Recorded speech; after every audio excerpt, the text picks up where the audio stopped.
उत्तर प्रदेश में विधानसभा की 9 सीटों पर होने वाले उपचुनाव के लिए बीजेपी ने प्रत्याशियों का ऐलान कर दिया है।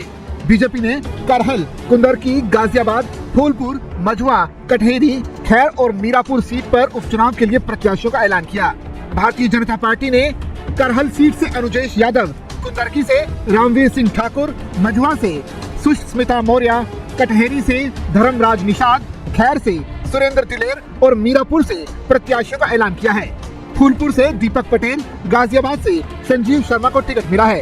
हालांकि सीसामऊ सीट से अभी तक बीजेपी ने कोई उम्मीदवार घोषित नहीं किया है।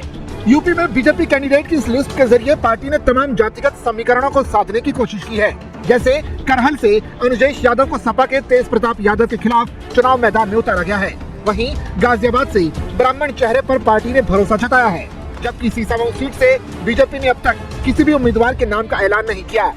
जबकि सपा की तरफ से इरफान सोलंकी की पत्नी नसीम चुनाव लड़ने जा रही हैं। मझुआ से बीजेपी प्रत्याशी के ऐलान पर बीजेपी प्रवक्ता मनीष शुक्ला ने कहा कि एनडीए एकजुट है, हमारे यहाँ कोई विवाद नहीं है जो कि पब्लिक फोरम पर जाए। मंत्री गठबंधन पूरी तरह से एकजुट है।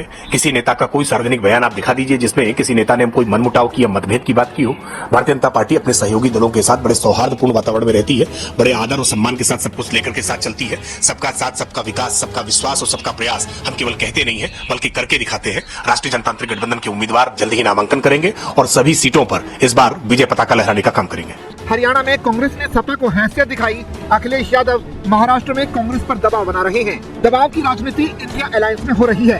बीजेपी ने 7 कैंडिडेट घोषित किए हैं, 2 अन्य सीटें हैं जिस पर कुछ देर में नाम स्पष्ट हो जाएंगे। बीजेपी प्रवक्ता ने अपने बयान के जरिए संदेश दिया कि बीजेपी अन्य 2 सीटों पर भी अपने ही उम्मीदवार उतारेगी। यूपी बीजेपी की लिस्ट के ऐलान पर सपा प्रवक्ता सीए प्रदीप भाटी ने कहा कि जिन सीटों पर चुनाव हो रहे हैं उनमें से 5 सीटों पर हमने जीत दर्ज की थी।